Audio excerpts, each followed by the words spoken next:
Indulge in holiday cravings with the nutrition you need from Kachava's all-in-one whole body shake. It's 25 grams of protein, 6 grams of fiber, greens, and so much more. Try their newest flavors like the limited edition chocolate mint. With Kachava, you're getting the highest quality ingredients. No fillers, no nonsense. Holiday nutrition has never been this easy or delicious. Go to Kachava, KACHAVA.com, and use code NEWS for 15% off.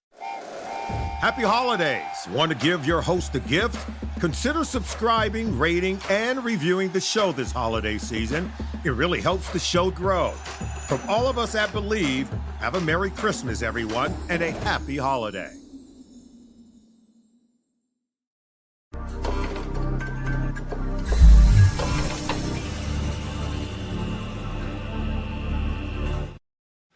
Eli Lilly and Novo Nordisk have massive influence over the government here in the United States of America. We're going to go over some very interesting information today, but we're going to start with this before we bring in our friend Sabina Hemme from GLP Winner, excuse me. Eli Lilly, 78 lobbyists, spending over $8 million, almost $9 million in lobbying in 2025. According to OpenSecrets.com, we have Novo Nordisk with 88 lobbyists, spending almost $6 million in lobbyists to influence our federal government. Those numbers compared to, let's say, Meta, that is the company that owns Facebook and Instagram, some of the largest, most influential platforms in the world, at 86 lobbyists with about $20 million in spend, or the largest employer in my state, or I don't know if they're the largest employer, but probably the largest publicly traded company in our state, which is just a company of John Deere. 9 lobbyists. So hopefully that gives you some sort of scope over the influence that these companies have over our federal government and why it's so important that we as patients raise our voices when legislation is introduced that could potentially throttle access to the medications that we are using to treat the chronic disease of obesity. All of these things are incredibly important things to discuss, and the main topic of our conversation as we welcome in our friend Sabina from GLP Winner to the conversation. Super excited to chat with her today. Sabina, welcome. Hey, thanks so much for having me. Yeah. Excited to be here. And if you don't know me, I'm Sabina. I'm Lollipop, LAWLIEPOP on most socials. I have a company in the space, GLP Winner, that helps people compare options for access. I do a lot of content on access. Dave does like all the news, and I just do the content that I have time to do. Sabina has been covering especially topics of access closer than just about anyone else in the world when it comes to GLP medications, and especially on the compounding side. Sabina, tell us a little bit about GLP Winner and why the topic of accessibility is so important to you before we get going.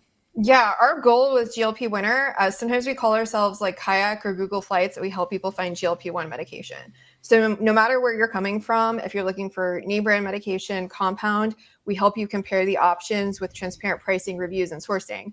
And of course, if there's a major disruption to compounded availability, that impacts everyone. I've lost weight on a GLP-1, and I have almost always been on compounded medication. So for me, it would impact my access and availability of compounded medication. But we've also seen in the past when people thought compounding were going away, there's a lot of fear mongering around like stock up, all of that. I don't think we're there yet, but it is very natural if you need a medication to be anxious when it seems like your access to that medication might go away or the price might change significantly. That impacts access.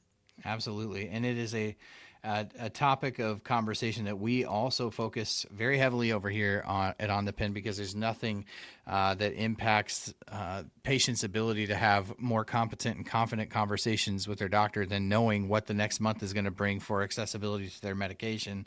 And so we try to stay on top of this topic without being alarmist or creating panic, but in a way that helps people to just know what their situation is going to be. And that's why when things like this legislation was introduced into the House of Representatives last week on the topic of safe drugs, my ears perked up because I thought, oh, this sounds great on the surface. Like we're all about not only access to medications, but safe medications as well. And then once I read through this bill, I thought, this is pretty fascinating because there's just not much in here about patient safety if that was your main concern.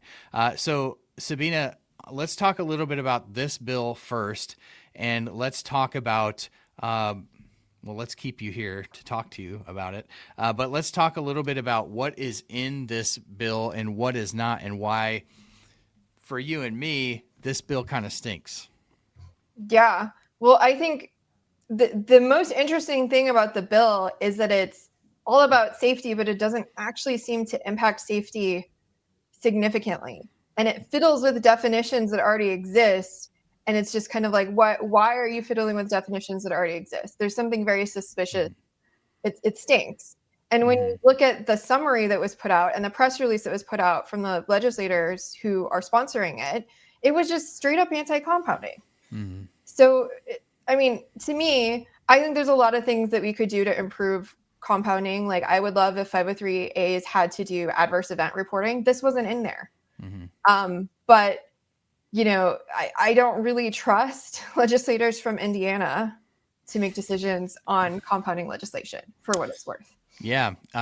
So the scary thing about this bill to me was it was introduced on a bipartisan basis. So you have, again, two legislators from the state of Indiana, which I think is important to note that these legislators are not even on the committee sort of record or of jurisdiction when it comes to a bill like this. But obviously just a tell as to, where the influence is coming from on this particular bill. Let's talk a little bit about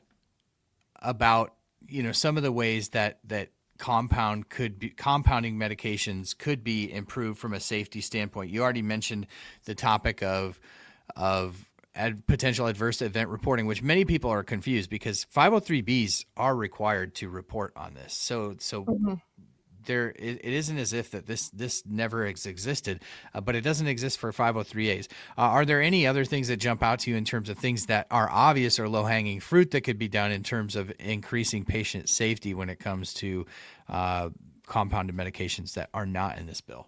Yeah, I mean, I think the biggest thing that comes to mind, I think it's really tricky on a federal level because most compounding pharmacies are primarily licensed and inspected on the state-by-state level. So obviously the laws state by state are going to differ dramatically. I would just say in general, a lot of state boards of pharmacy are underfunded. And so they aren't doing as many proactive inspections potentially.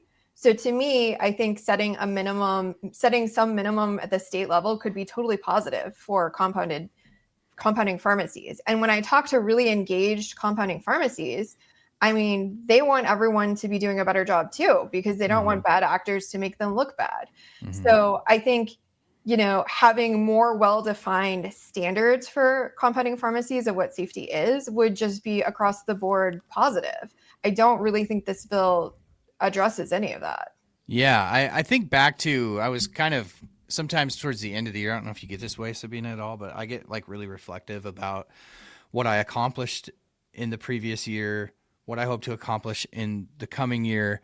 And I think about this time last year. And I remember we were talking to many people in the community who had received medication from Usha Pharmacy in Florida, and it was a really messy situation for patients where they had paid for medication and then the pharmacy was shut down and patients didn't know what to do with their medication. It was a whole debacle. And there have been several others that have popped up sort of since then, just in terms of what some may say are bad actors in the community of GLP-1 compounding. Like, to me, if you wanted to increase safety, adverse event reporting would be the first one. But isn't there a way to maybe even look at sort of tightening the screws on just at a federal level on like, hey, we understand that the state pharmacy boards are sort of have the jurisdiction over these state pharmacy boards, but couldn't we even add something at the federal level that might address like repeat offenders or something like that, or at least thwart, like, because a lot of times what happens is, you may, and this happens in many businesses, but you have one business that gets shut down and they just pop up with a new LLC in a different state and start operating under a different name. Couldn't there be some maybe guardrails even looked at in terms of that? Yeah. And honestly, I would love to have more of like a national database for compounding pharmacies of the licenses and stuff. It's something we have indirectly done. Like at my company, GLP Winner, we have somebody whose full-time job is basically checking for compounding licenses. And so there are laws in a state-by-state basis. So for example, maybe you're a compounding pharmacy in Florida, because many compounding pharmacies in Florida, you're also licensed to compound in Massachusetts. And Massachusetts might require, this is not specific, I'm not a lawyer, this is not legal advice, they might require, hey, if you have disciplinary action in your home state, you need to notify us. Mm-hmm. But it's very difficult for people to track that down. Right. So I think having better sort of like transparency around licensing on a state-by-state basis that's reliable.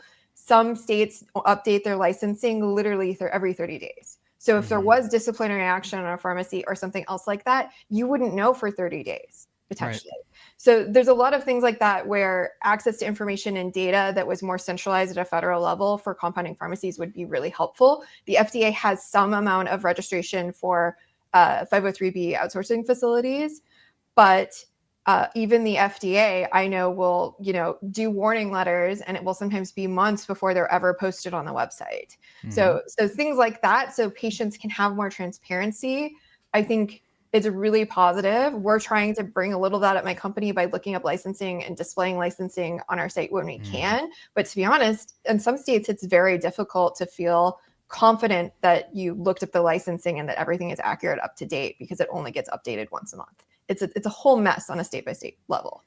Yeah.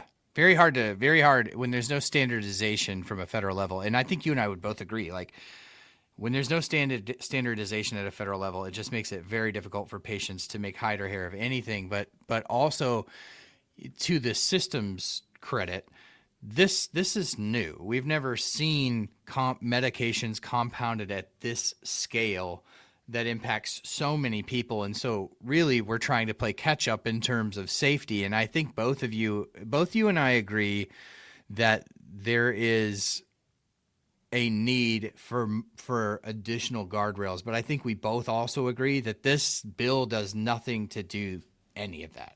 Fair? Yeah. I think the only thing you could read that it does is FDA inspections. But the FDA is already inspecting outsourcing facilities. And I'm not an expert on what cadence that's happening in, but for somebody to be an outsourcing facility, they can't make medication until the state or the FDA has inspected it. And they do get it inspected by the FDA. So it feels like it was almost a press release to talk about how compounding is not safety. Yeah. Really. Yeah. I think that's kind of where we both landed on this. I think we talked to a lot of similar people in the industry too, who have kind of landed on the idea that this is probably a messaging bill to piggyback off what some of the states are trying to do at a state level to thwart compounding. Because at the end of the day, I think the goal of the pharmaceutical companies right now is to somehow stand in the way of the personalized medicine. I don't want to call it a loophole because it wasn't designed, and I think by most patients isn't being used as a loophole. In some cases, it definitely is, right, to maintain access. But, I think more and more what I'm hearing from patients who are even on the branded medications is they want a way to control the dose because, with tirzepatide, for example, it's a 2.5 milligram increase in between doses. Sometimes people need that in-between dose. And like with the Ozempic pen, you can talk to your doctor and adjust that dose with clicks. You can't do that with a pen that doesn't allow for that, a single use pen. And so I just think that there's has it been exploited? Yes, but I think that there's definitely a push on the pharmaceutical drug side to kind of castigate it all as some loophole that needs to be closed.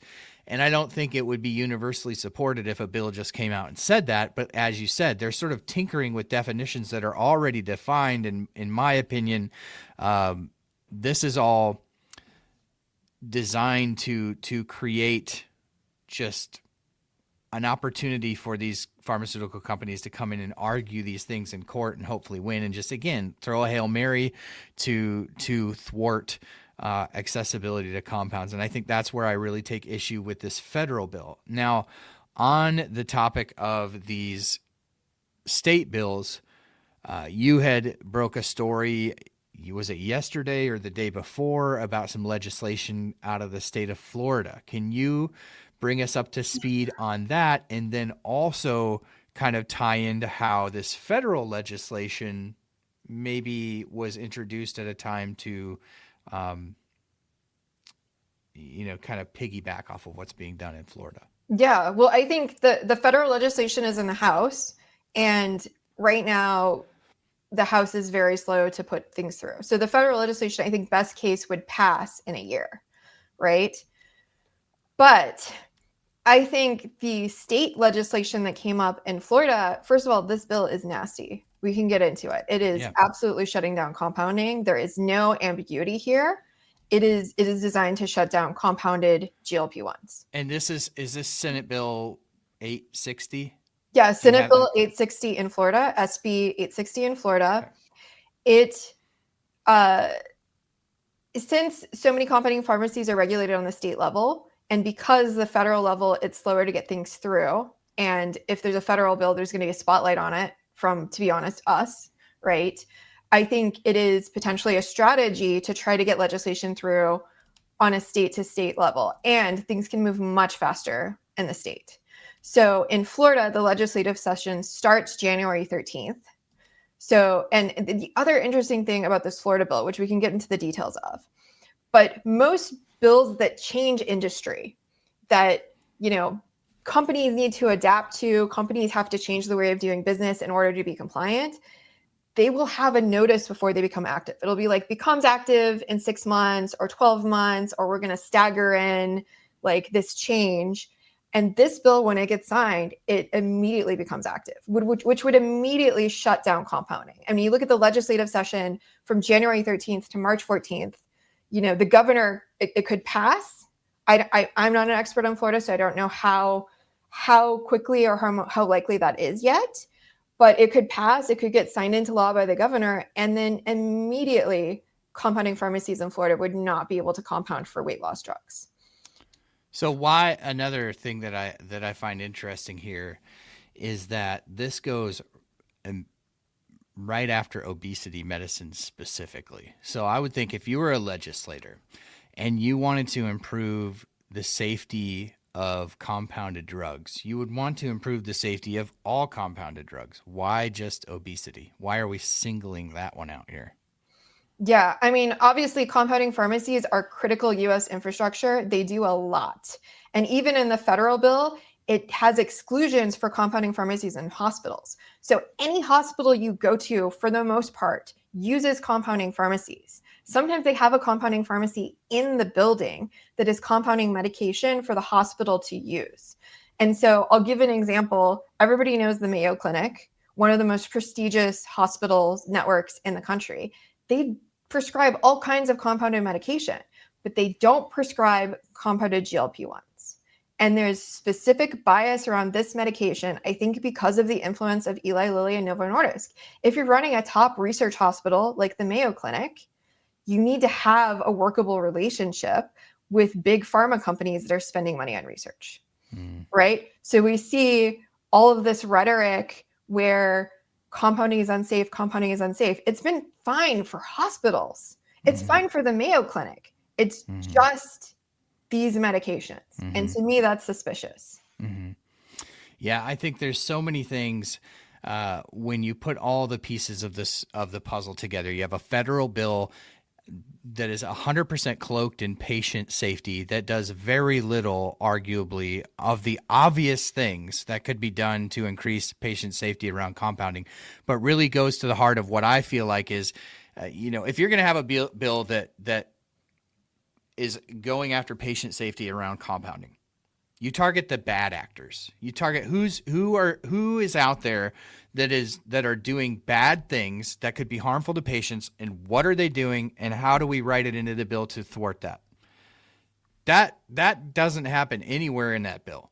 The only thing that they did was put reporting requirements, which to me just allows for a big fishing expedition on Pharma's part, who has literally hundreds of lawsuits going on right now against different telehealth providers and compound pharmacies. And what are they trying to do? They're trying to get to this. It seems like at every turn, and I could be wrong because I haven't followed this as super close as I once was, because there's so many other things I've focused on. But it seems to me like a lot of what they're trying to do is just like repeat the same template in each jurisdiction until they finally get something to stick. And it seems like each judge is saying, well, you're not really showing what the damages are. Like, it seems like it's a good fishing expedition for all this reporting to happen at the federal level, for then the pharmaceutical companies to get a good handle on who's compounding in what volume, and then how can we go after them. It seems just like an easy access to information, while not really doing anything to go after the bad actors in the space. You nailed it. Because what's really interesting about the federal bill is they want compounding pharmacies reporting the number of prescriptions under the guise of safety. And yet they aren't having them report adverse events. And when you look at the Obesity Action Coalition had a public statement supporting the federal bill. And in their statement, they kind of portray it as, well, if there's unsafe compounding, we need to be able to contact patients and like track this down.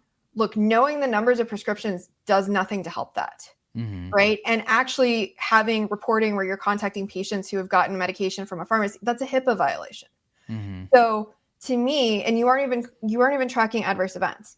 The reason why they want to know the number of compounded medications is for litigation, so that they have a clear number they can point to for damages in the lawsuits. It has nothing to do with safety. Sabina, so I'm sorry I keep going back and forth because I have a very ADD mind, but going back to the Florida legislation, why Florida? So Florida is very, very significant because, I mean, I don't know for sure what percentage of medication comes from Florida. I think it's over 30%. The two biggest, compounded medication. The two biggest states by far for compounding pharmacies are Texas and Florida, right? And so if you've heard of some of the bigger compounding pharmacies out of there, BPI Labs, Hollandale, those are all Florida compounding pharmacies. That would Olympia's down there too, right? Olympia too. Yeah, there's a ton of compounding pharmacies in Florida. And for whatever reason, it's a hub. So is Texas. So if Florida gets impacted, every single person, I don't care what state you're in, if you're on compounded medication, you're going to feel the impact. It's going to be harder for you to fill your prescription. And even I think in June of this year, when we had fewer compounding pharmacies, people were having issues filling the prescriptions. It was taking 3 or 4 weeks. And when you look at, BPI Labs came back to producing, and then nobody has issues filling prescriptions now because we have more capacity. So even just BPI Labs going away, which is just a compounding pharmacy in Florida, would have a big impact on availability, simply because some pharmacies are way bigger than others. Hollandale puts out a lot of prescriptions, BPI puts out a lot of prescriptions. And when you see the sheer number of compounding pharmacies in Florida, it's one of the worst states that we could have this happen to. Really, genuinely, it's one of the worst states. So when you look at this bill in Florida, also one of the things that jumped out to me again, because you're like from the outside, Sabina's not an attorney. I'm not an attorney. We're patient advocates. We are all about accessibility to these treatments that are really helping people get their life back, right? And when you look at the bill, one of the things that I look at that I find curious about it is this bill really goes after the way that the active pharmaceutical ingredient is manufactured, which if you look at all the lawsuits, literally now in the hundreds of lawsuits that Novo Nordisk specifically has around the country, a lot of it relates to the marketing, right? But when they do talk about the API, it's always about the way that it's manufactured and the fact that they make semaglutide from a recombinant yeast-based process versus a chemical synthesis process. That's really sort of at the heart of this bill in terms of where and how API is sourced, which I don't, on the surface, I don't have a problem with. Like, I know that you and I have talked a little bit about this. I wish it weren't such an industry trade secret where API comes from these pharmacies. It's like a very closely held secret, because I feel like that is something else that could be added to a federal piece of legislation, is like either just a mechanism by which a patient can tell that the active pharmaceutical ingredient in their compound has been sourced from a trustworthy place. Like, let the experts figure out the best way to do that.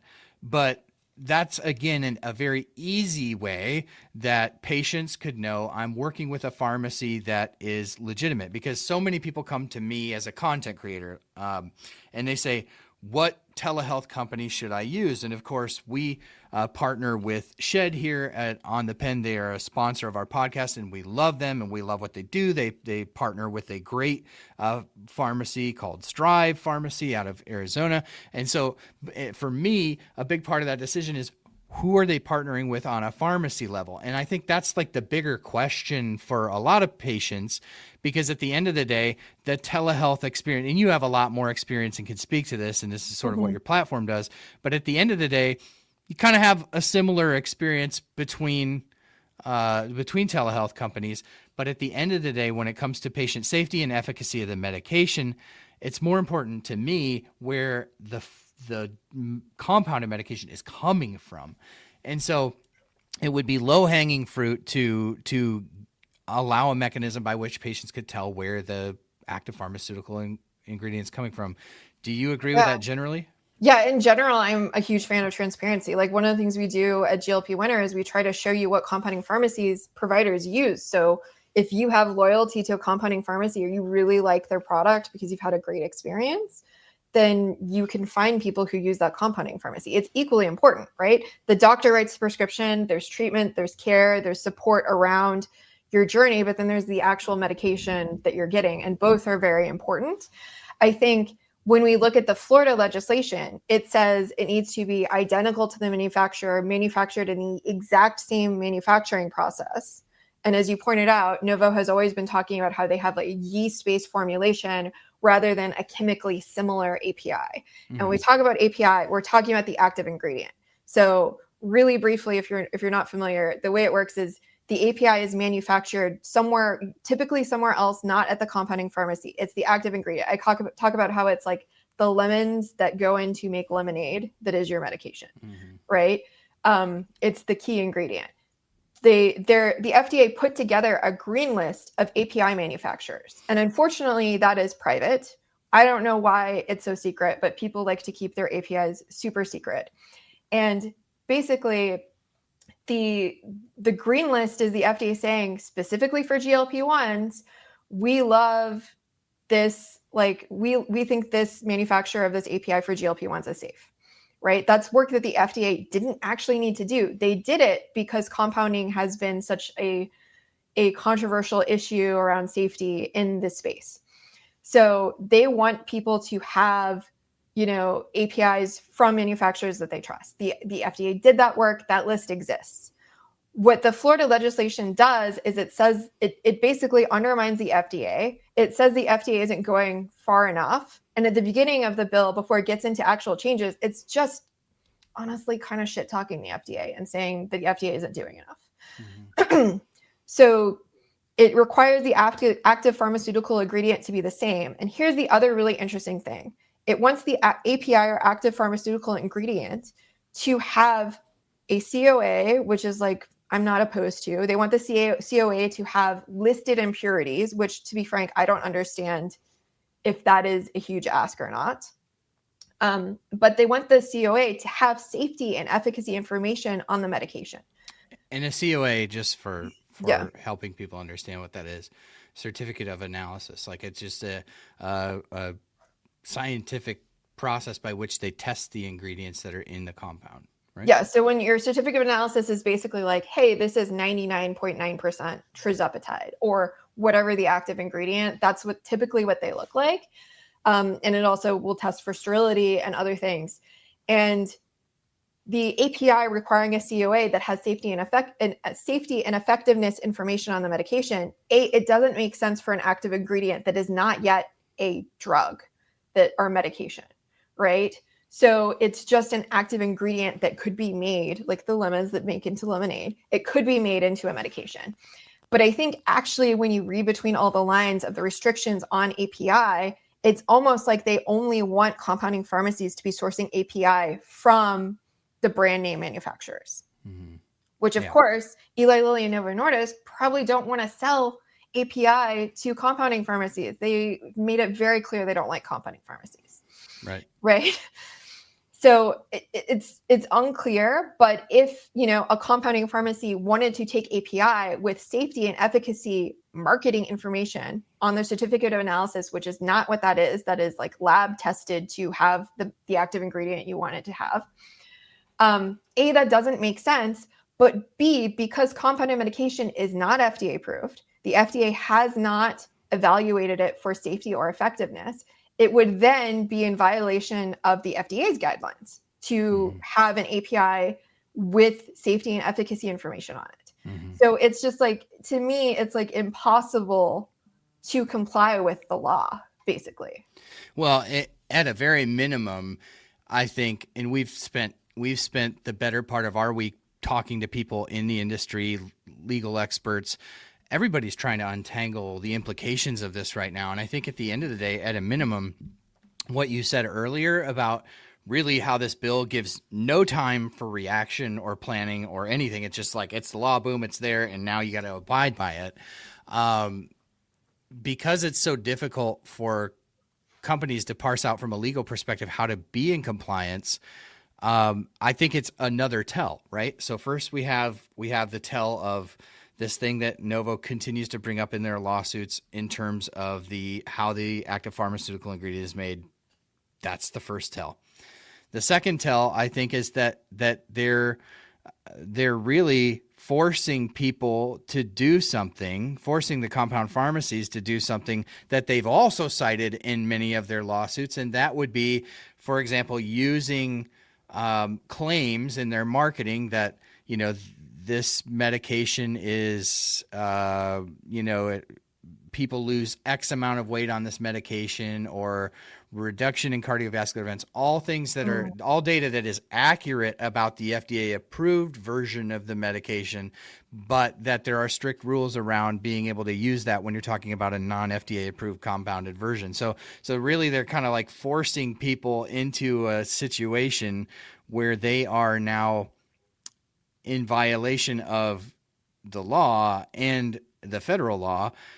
And they're also sort of feeding into one of the main points that Novo is making in their lawsuits against all these companies. So again, there's like little bits of information that sort of tell you where the origination of this law or bill, I should say, of this bill came from, right? Yeah. The other thing in the Florida bill that I wanted to talk about is that it requires that the place where the API is made, which is often overseas, right? It's making the active ingredient, not actually the compounding pharmacy, needs to be inspected by the FDA in the last 2 years. And like on face value, that doesn't sound bad, right? You're like, sure, let the FDA inspect these facilities. But the FDA is actually, in my understanding, when I did research into this, they're rarely inspecting them every 2 years. It's more like 4+ years sometimes to get inspected. Wow. And the API manufacturer has no idea when the FDA is going to schedule to inspect them necessarily until maybe right before the inspection. So, and then the other thing I learned when I deep dived into this was that as of last year in 2024, the FDA was behind because of COVID. They still had a backlog of inspections that they hadn't done, right? So they were behind by 2,000 facility inspections. And I think the FDA has been triaging this by being like, okay, well, really good actors who have had excellent inspections in the past, we're going to take more time in between inspections. People that we're getting complaints about, we're going to prioritize inspecting sooner. But the reality is like they can't force the FDA to inspect it every 2 years. And then the other thing about the inspections is it's requiring a no action indicated, which is, I guess, like a great inspection, and then voluntary action indicated.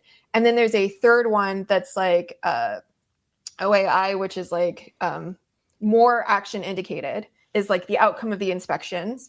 And basically, you have to have the two best inspections in order to be able to source API just for weight loss drugs. They don't care about other drugs or other compounded drugs, just for the weight loss compounding.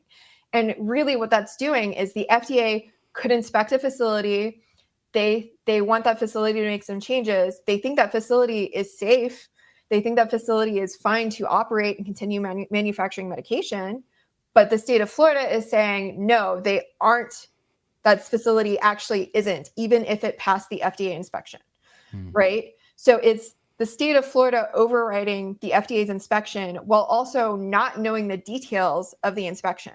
Compounding pharmacies might get letters with action all the time, and sometimes it's no big deal, and sometimes it's a big deal. You really have no nuance there, right? Yeah.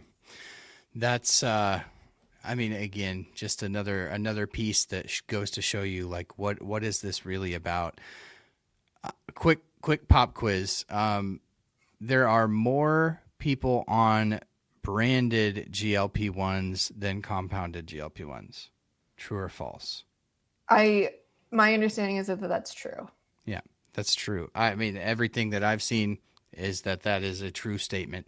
If it weren't so, Eli Lilly wouldn't have made multiple public statements over the last 2 years that have said that compounds have not cut into their bottom line at all. I think it's just one data point.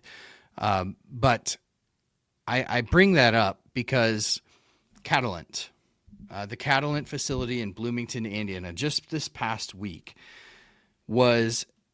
received another letter from the FDA. The FDA essentially kind of losing patience with Novo Nordisk on this facility, saying it's disgusting.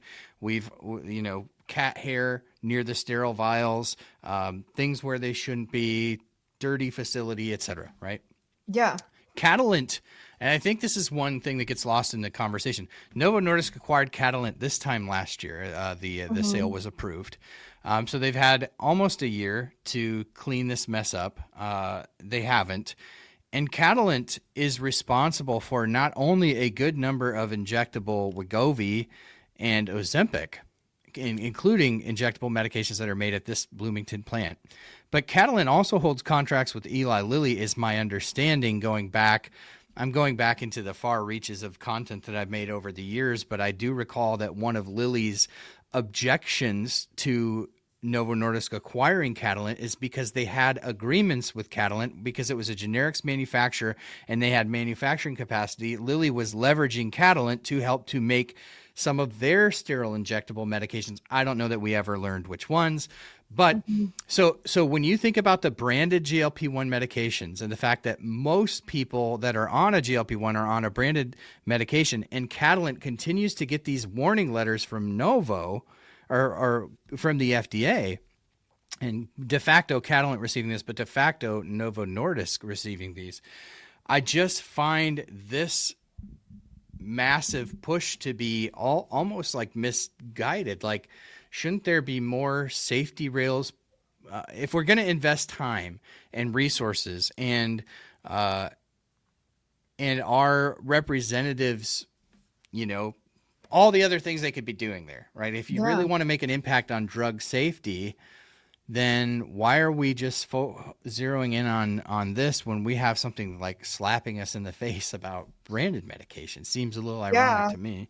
And then I don't know if you also saw there was a lot of counterfeit Ozempic. So when I say counterfeit, what I mean is you could go to Walgreens or CVS and pick up your medication and not know that it is not the medication that came from Novo Nordisk, right? And it's rare, but it happens. right? But what happens is we see people using counterfeit. Like, to me, we can always have more safety. We can always have more inspections. And fundamentally, like, I'm not opposed to having safety. What happens is when we have bills like this that are maliciously framed as being about safety, and like you see, like, if anything happened at a compounding pharmacy, it would make national news, to be honest, with the amount of scrutiny that they're under right now from pharma around GLP-1 space. So like anytime there's something like that happening, it makes news. But stuff like the catalytic plant, to be honest, like I read the stuff about the cat hair, the human hair, the contamination in a sterile environment. It's nasty, right?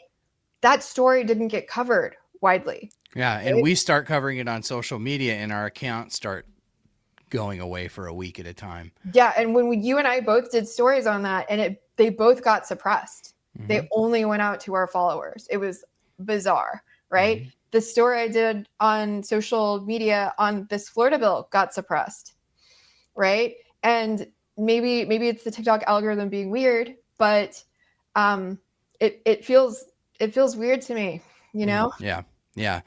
And I mean, there's a broader conversation in play here too, in terms of how pharmaceutical companies are allowed to market to patients.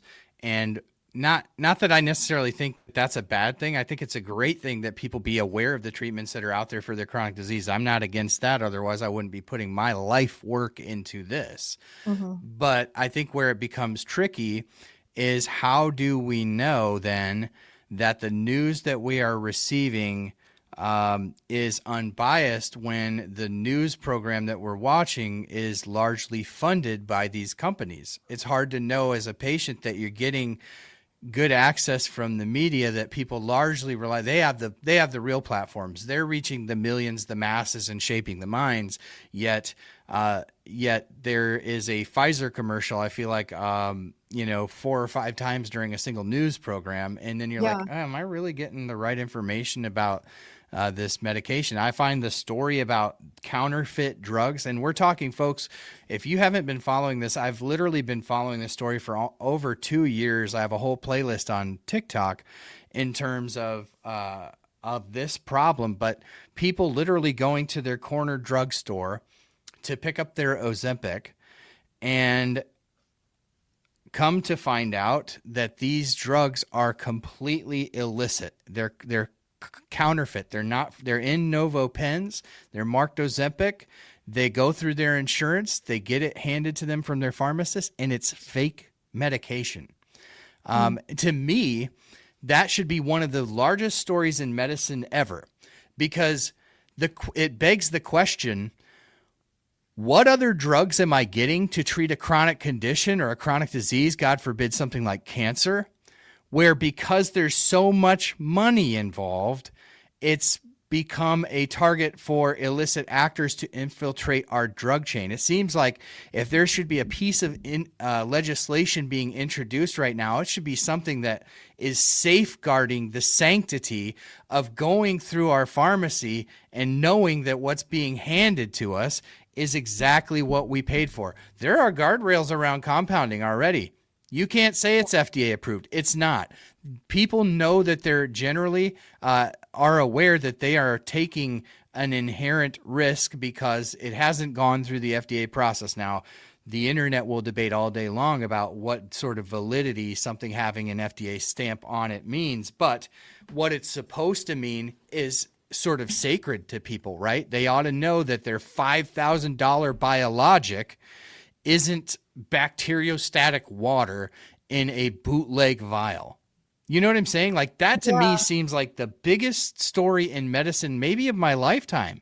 Who would have thought that you could be paying, that in our system could be paying tens of thousands of dollars for these medications, which is already an atrocity, but getting basically inert ingredients. Yeah. That's wild. Well, like the supply pipelines of medications, it's so complex, especially when it's crossing borders. I think it's really interesting because one of the counterfeit stories a few years ago, it was one of the ingredient that was in the medication was insulin. And if somebody with diabetes or pre-diabetes or maybe not yet diagnosed diabetes injected a bunch of insulin, they could die, right, or have serious consequences to their health, right. right? So, I mean, I agree with you. Part of the purpose of the FDA is to help us be able to trust that when we go to like our retail pharmacy store down the street, that we're getting the medication that we want it to, that is supposed to be.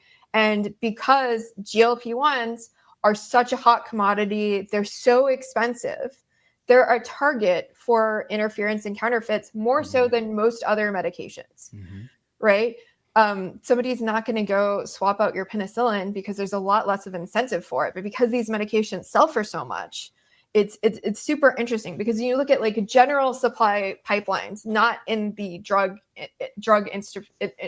not in the drug situation, but say, like I have a bunch of friends who run CPG companies, which is consumer product goods. So like anything physical that you buy, like out on the shelf, like lip gloss, whatever, right? Normally, when they manufacture it, it comes over from overseas after being manufactured. It goes into a distributor. The distributor might distribute it to like retail stores like Target, Walmart, etc.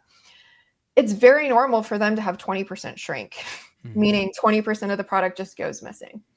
And that's just the price of like the distributors probably doing it, right? And then you look at something that is far more expensive, like this medication, far more sensitive because it's a cold pipeline. And of course, there are going to be bad actors in this space.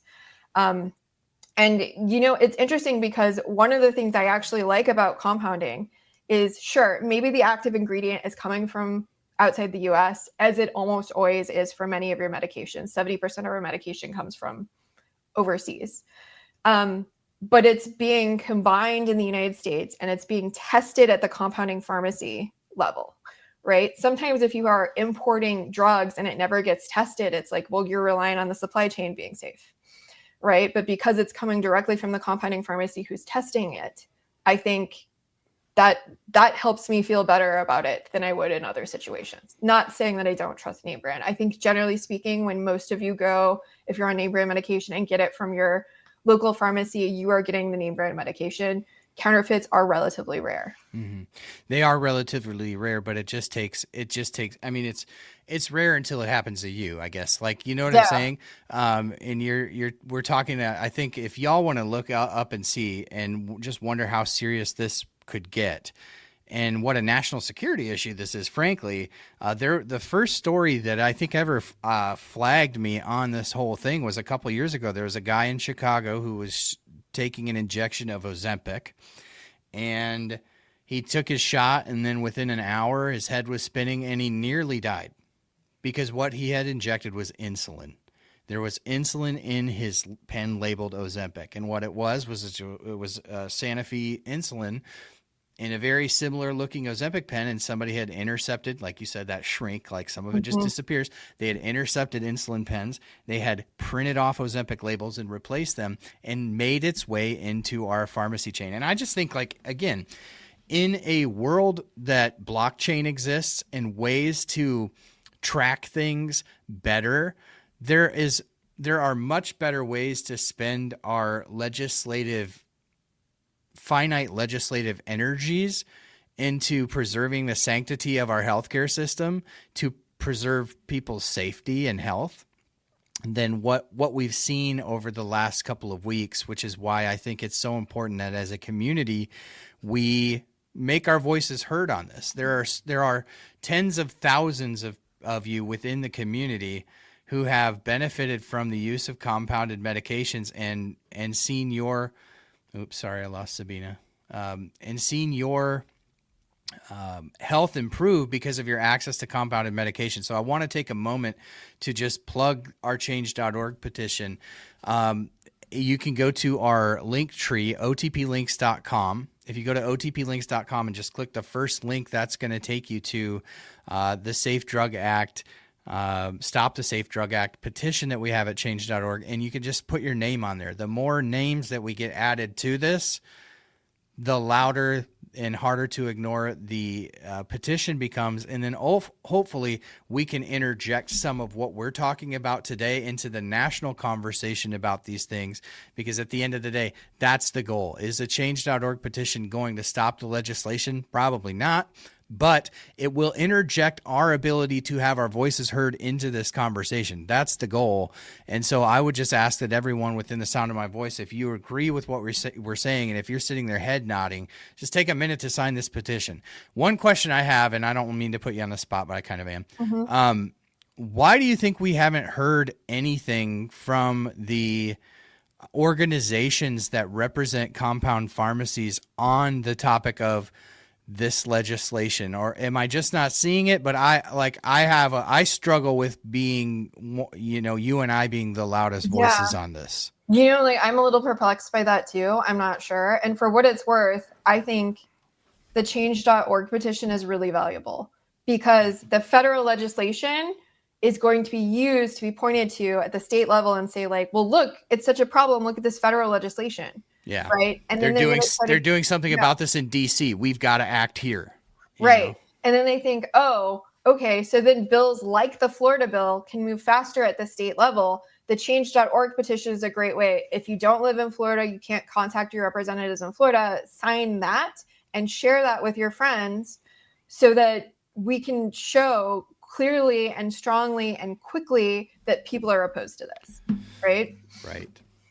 One of the other things that I'm going to do when we jump off here is I'm going to put in links in our link tree. Again, otplinks.com. Bookmark that website, otplinks.com. I'm going to put some links where you can very easily find your representative and then just send off a quick email or make a quick phone call about your opposition to this. And not only that, but just make your voice heard. Like, it's so important. One of the things I know that one of the topics of this it's hard to talk about this conversation without talking about the fact that the OAC had signed on to this federal legislation. I think that this is one of the areas where they have my involvement with the OAC and their advocacy work over the years has taught me, like, people want to hear from us. They want to hear from the community, right? And so I think that these personal stories, if you have personally benefited from the use of compounded medications or even personally benefited from the use of these branded medications, it's important that your representative know that and understand this. People living with obesity represent maybe the largest voting bloc of about any subset of group I can think of because it affects over 100 million people in the United States. And by new definitions, maybe even more people. And so when we talk about a medication and access to a medication that can actually change that, we're not only talking about, making a stronger country from a national security and an economic standpoint, but we're talking about human lives impacted in meaningful ways and ways that legislators can actually act on behalf of their constituents. So make your voice heard, and we'll drop some links at otplinks.com where you can just find your representative and quick fire off an email. Sean over on LinkedIn says there's a response coming. I'm glad to hear that because I've reached out and I'm just frustrated that we're the two loudest voices on this topic in terms of people that have a platform to actually raise awareness on this. So I'm hopeful to see that, and I hope they'll work with us to help get that message out. We're approaching on an hour here. I'm going to actually, when we jump off here, I'm just letting everyone know as a programming note, there is an announcement coming from the Trump administration on more prescription drugs this afternoon. We're going to be watching that closely, so make sure that you follow the Substack. If there's anything meaningful there, we'll probably also drop a video. Hit the bell for notifications if you're watching on YouTube.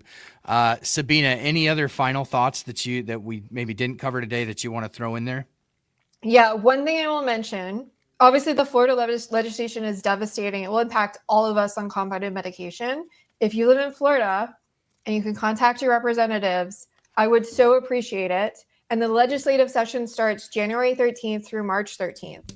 We don't know if this is going to go to committee and be spoken about. If you live in Florida and would be willing to travel to the state capitol on short notice, because we're going to get 3 days notice, think about if that's something you can do to help fight. I know I'm going to try to go if I can make the scheduling work out. Obviously, I can't commit to traveling at some unknown point, not knowing what's happening at that point. But I just think it's really important that we have our stories heard, have our legislators heard. We don't know, what the narrative is being put forward by the senator in Florida, but we don't want this bill to go forward. Yeah. And I think I would also add this. I don't mean to sound like a martyr when I say this, so I hope that my audience knows me enough to hear this the right way. But it is not a comfortable position to be in. When I talk about being frustrated at being some of the only and loudest voices on this stuff, it is not a comfortable position to be the lone voice in the wilderness against $1 trillion company, and actually two companies that are, Novo Holdings. We're talking about two of the largest companies on the planet. It's not a comfortable position to be in for us. So if we can just get some support by you all liking, sharing, saving, sign the petition, showing up to the Capitol, I think, would feel on a personal level, and maybe this is just me being selfish, but I think we on a personal level would feel like the work that we're doing and the uncomfortability that we're placing ourselves in is reciprocated by the community. Because I think this is an important topic on accessibility. We've talked a lot about some of the biggest wins that we've seen, like the addition of these drugs to Medicare. We've talked about, the prices coming down on the direct-to-consumer stuff. All those things are important. But this is equally, if not larger, than those things were in terms of preserving access, because I talk about the people in the middle, right? We've made great work on advancing access to these drugs for the people on the margins. The Medicaid patients, some of the most vulnerable among us, should have really broad access to these starting mid to late 2026. Our Medicare patients, Medicare friends that are on fixed incomes who have had no access to these medications will have access. There's like a lot of things happening for the people on the fringes. But the people in the middle who are left to pay these exorbitant amounts, $500 is still a car payment. It's still a good chunk of your rent payment. It's like these are not small investments for people to make in the middle who are already being squeezed in every direction. So access to compounds is like a large answer to those people in the middle. And we need to be loud, and we need to be fighting about this just as much as we've fought about everything else. And I don't think there's any reason to get in our corners about this one. This is something that we should all be behind, I think. So, yeah, I just add that on a personal level for what it's worth, because I know that I've felt that way. I don't know if you have at all. Yeah, absolutely. Like Dave and I have texted on the side and be like, why are people talking about this? Yeah. Well, yeah. Like it just feels it's an uncomfortable place to be opposing such powerful forces. But I think that, if you guys find this important, we would love to hear from you. So drop it in the comments, sign the petition, do whatever you can to try to support just raising awareness about this so that we can tell your story in the larger sort of meta conversation that's taking place around access to compounds. Sabina, thank you so much for your time today. Great having you here.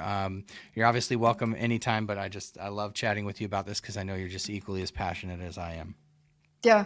Thank you so much for having me. I love your content, love what you're going for. You're one of the people I trust to have patients, front of mind. And I hope you feel the same way about me, because we 100%. are putting ourselves out there. We're doing it. When I think about standing up to big pharma or trying to change the U.S. healthcare system, I always picture a person standing in front of the ocean, right? This massive thing that is so much bigger than us, so intimidating when you actually think about how big it is, right? And you and I are trying our best to put ourselves out there and to get information out there so that hopefully we can all be working together to be advocating for access for us, right? Absolutely. We'll do it together. We'll keep fighting. We'll keep fighting the good fight. I know that y'all are with us, but we'd love to see some more voices added to the petition. And then if there's going to be some sort of opportunity to have your voices heard, if you're in the state of Florida, and Sabina, if you're going to put something together, we will definitely help you to raise awareness on that. So maybe you'll be back in the next couple of weeks. We'll watch it all closely. Make sure you follow Sabina at Lollipop, LAWLIE top. And then if you're not subscribed to the YouTube channel, please hit subscribe, hit the bell so that you're notified when we go live. We're going live now every single Monday, Wednesday, and Friday at 12 p.m. Eastern. So we're literally live 3 times a week here bringing you the news. So there'll be plenty of updates. And then, of course, our podcast, which drops every Tuesday afternoon. So make sure wherever you get your podcast that you're doing that as well, leave a 5-star rating and review. And I really appreciate y'all being here with us today. Thank you very much for being the best part of what we do. And we'll catch you on the next one.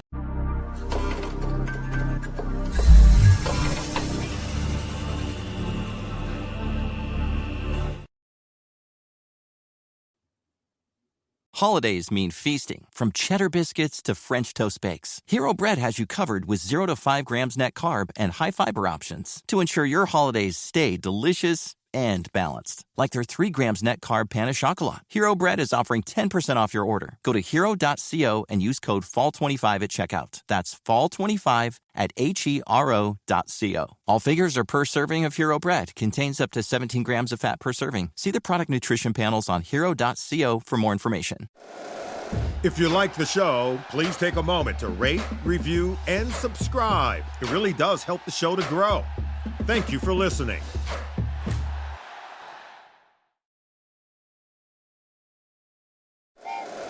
Happy holidays! Want to give your host a gift? Consider subscribing, rating, and reviewing the show this holiday season. It really helps the show grow. From all of us at Believe, have a Merry Christmas, everyone, and a Happy Holiday.